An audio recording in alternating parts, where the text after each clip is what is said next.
And now it is my pleasure to introduce Dennis Carlone. So, Dennis Carlone is currently serving his 5th term on the Cambridge City Council. His award-winning urban design firm, Carlone and Associates, has advised multiple municipalities, including Cambridge, Boston, Chelsea, Plymouth, and Winchester. He has over a decade of experience working as a city planner, architect, and urban design consultant.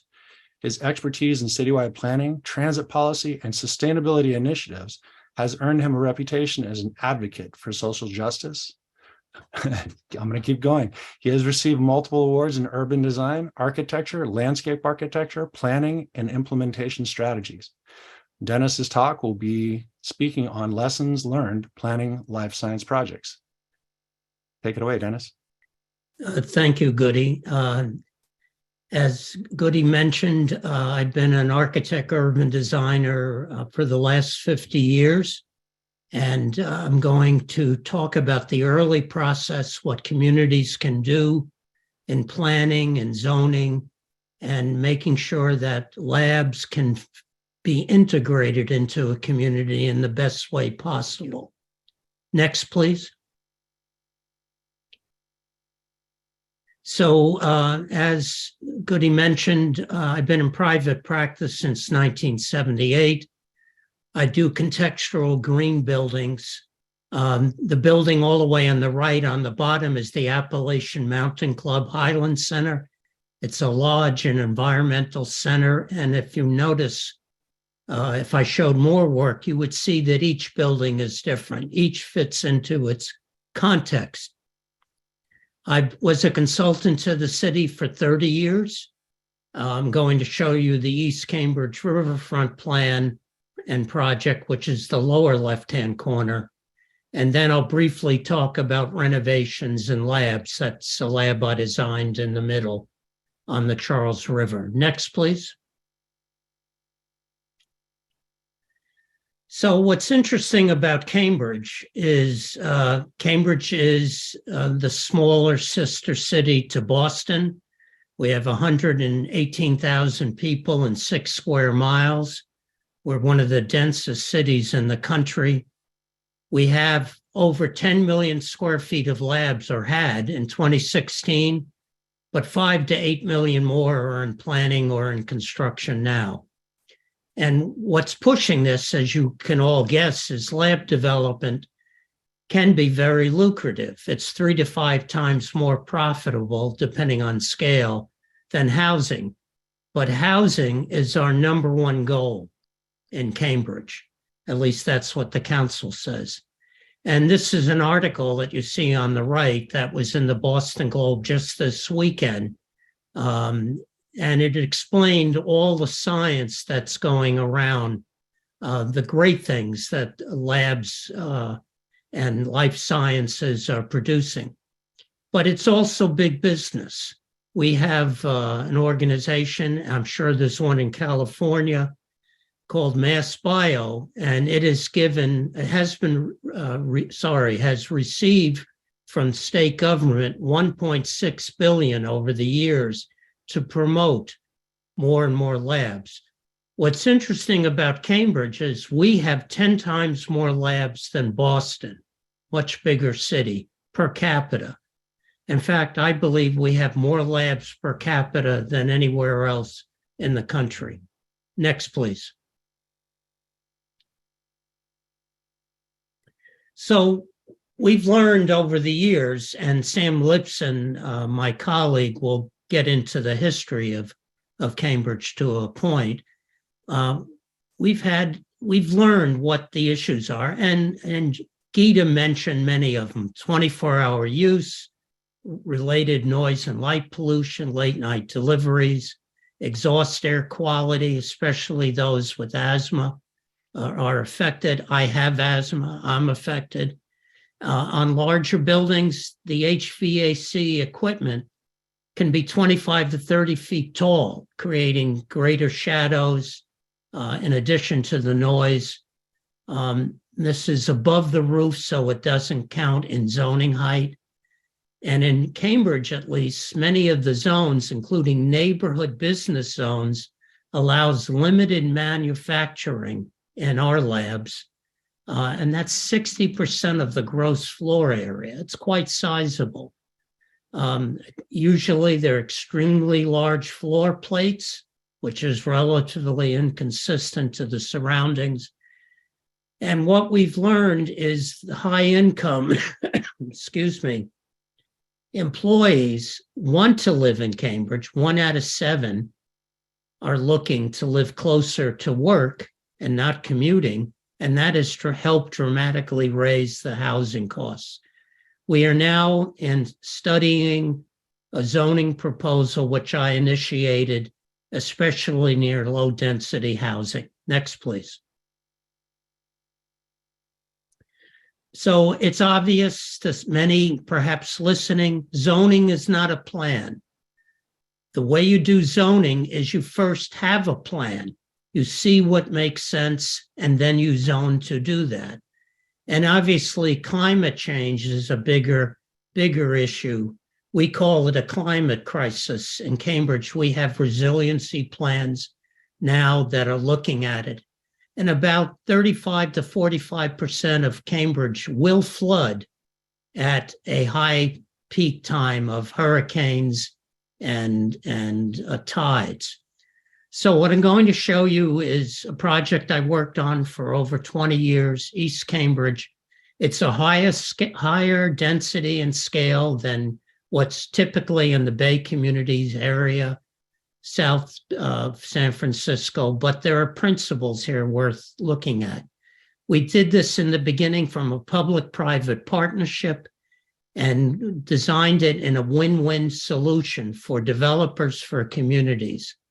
Urban town design is integrated with public needs. What were the public needs? And later on, I'll just briefly discuss a Gallup poll that analyzes economic development in residential communities. Next, please, Evan. So the plan that I worked on, I was the author and the designer. First thing we did, which normally doesn't happen, is we researched the 40-acre site, the surrounding community, looked at it from an historical point of view, hard and soft, hard being buildings that are going to stay, soft buildings that would go with pressure, economic pressure, environmental pressure, ownership patterns, and most importantly, we looked at all the interest group perspectives, the community, the landowners, the state entities, the county government, which owned a major building in the area, on and on. And we looked at all those inputs and tried to bring them together and say, how can we design a new 40-acre development in a way that benefits everybody? And then we look at opportunities that existed which weren't looked at. The solution was an urban design plan and design guidelines indicating what we wanted from each of the private and public developments. So the implementation is the zoning is specifically tied to the plan and guidelines. It's called out in the zoning. That gave the guidelines and the plan great strength. We went through a plan unit development special permit process, excuse me, with a strong design review process. And the infrastructure that you're going to see, the costs was shared by all, public and private. The result, and this I want to highlight, of all the developments in the late 80s, 90s, and early 2000s, East Cambridge Riverfront was one of only 4 where the neighborhoods, the historic abutting neighborhoods, supported the development. And why that is we built trust with the neighborhood, worked with them intensely, and integrated their needs. Next, please.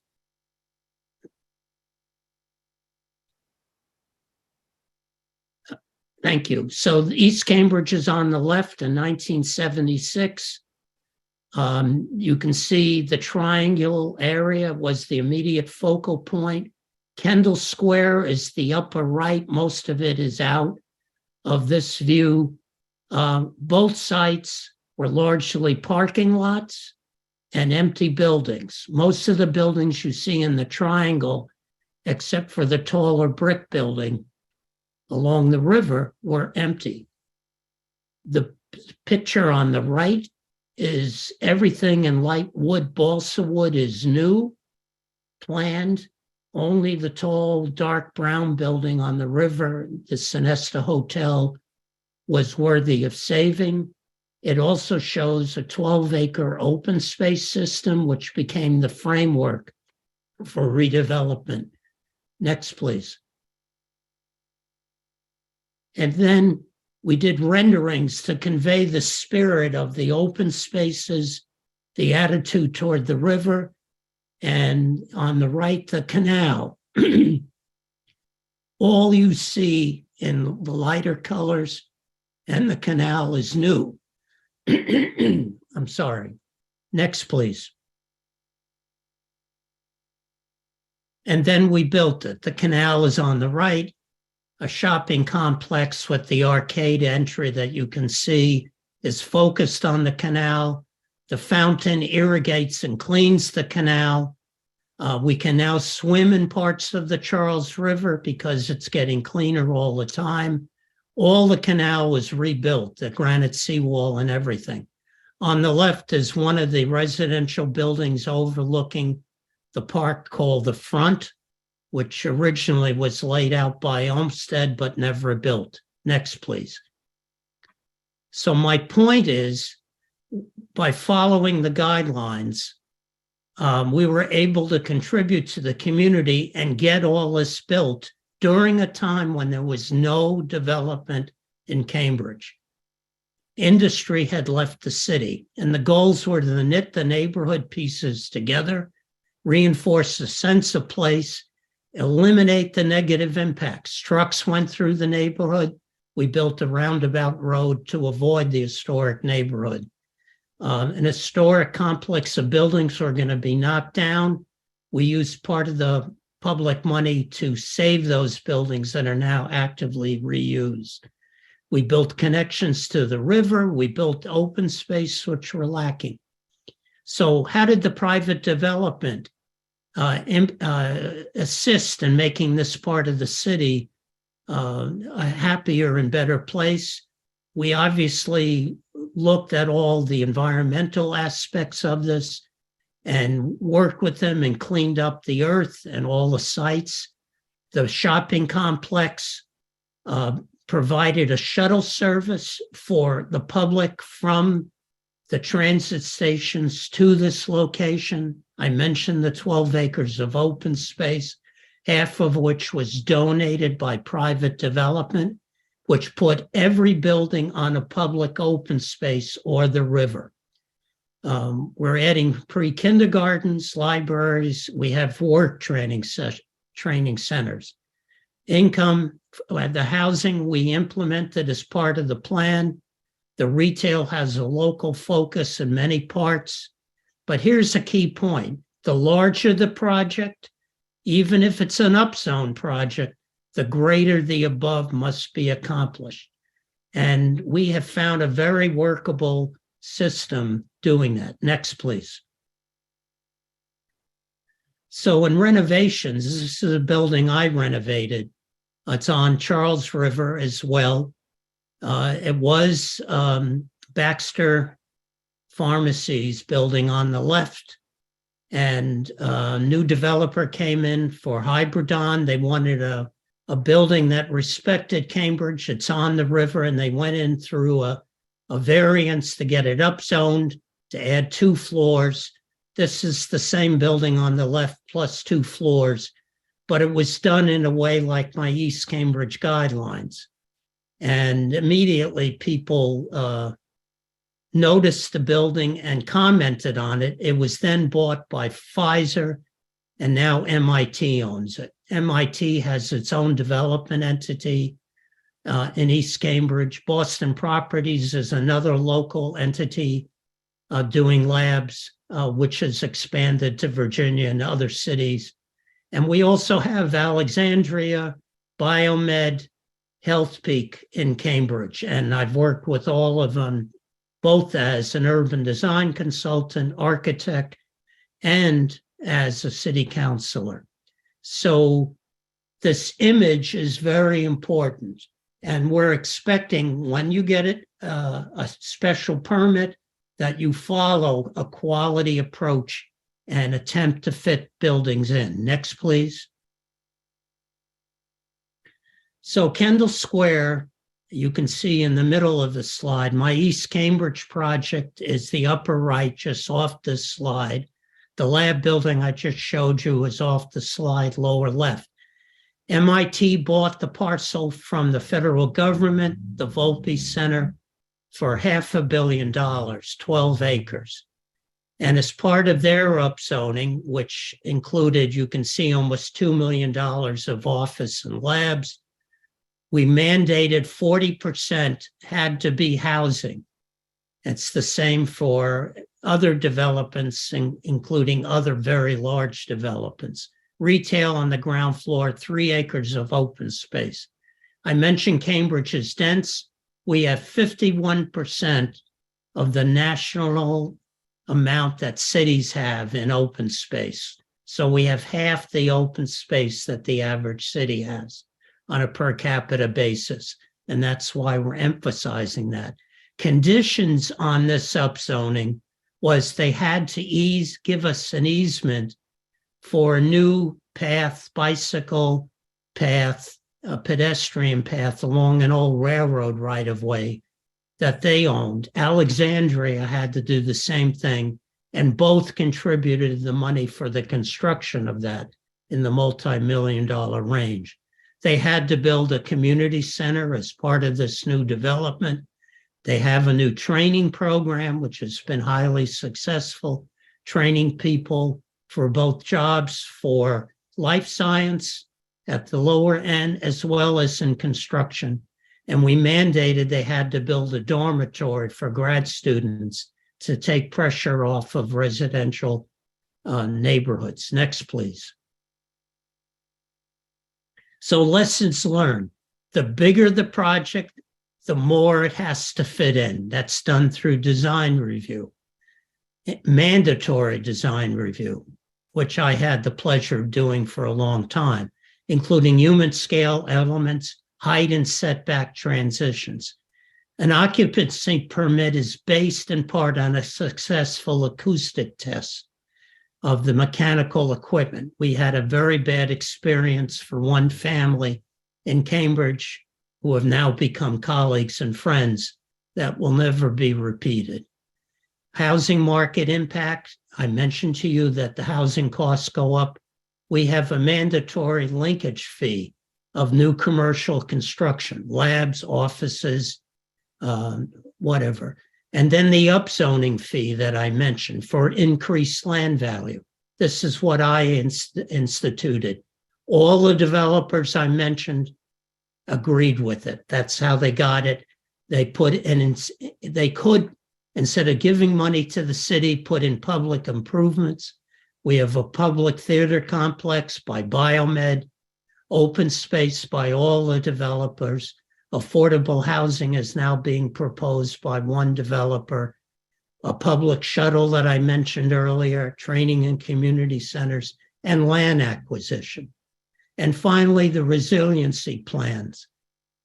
Everybody will win doing this. And I know this is an issue in South San Francisco with creeks being flooded recently. And the last slide, please. Oh, no, we have a little more. So architects all think differently, and developers think differently. This was the picture is the Beaux-Arts competition in New York in the 30s, and all the architects were told what the gown was to be, sort of a base building, and they were to do an outfit of the top of their buildings. And you can see one architect, it's usually 10%, one architect went all out.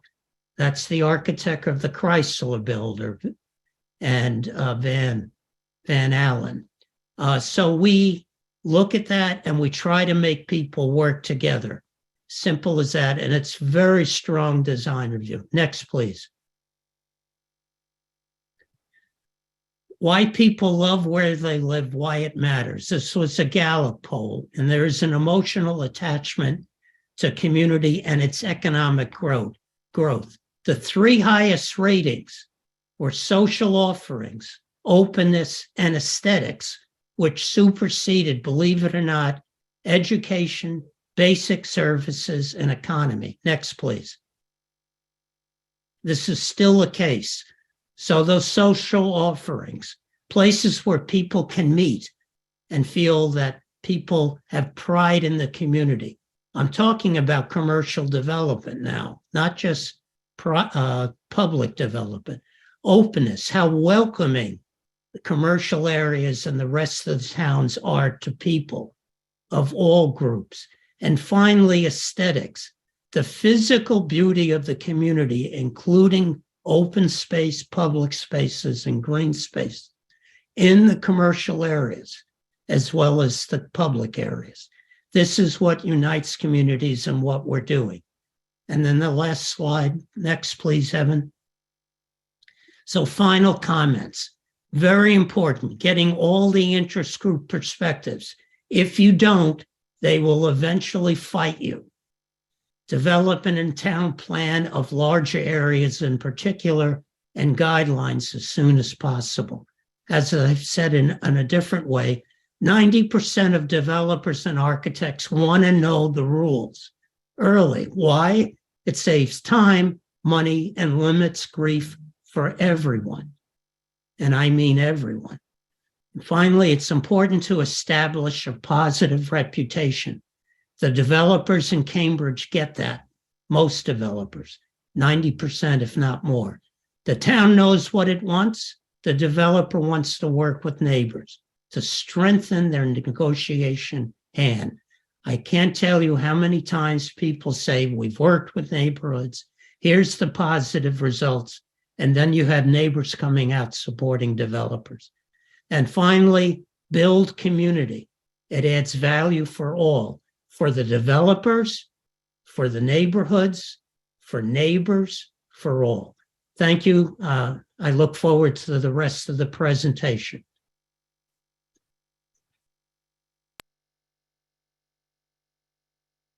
Thank you so much, Dennis, for your talk.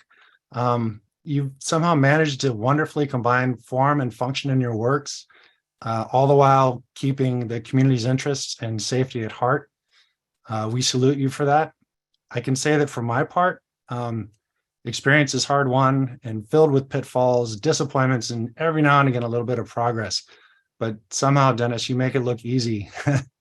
Thank you so much. And thank you for sharing your extensive experience and accomplishments and approaches. We very much appreciate it. Okay, so next, actually, before I introduce the next panelist, I'm going to put up a friendly reminder for those in the audience. Please enter your questions into the Q&A window, and our moderator team will gather and select messages for the panelists to answer following the presentations during the Q&A. The chat window doesn't work, but the Q&A window does work, so please put your questions in there. All right, so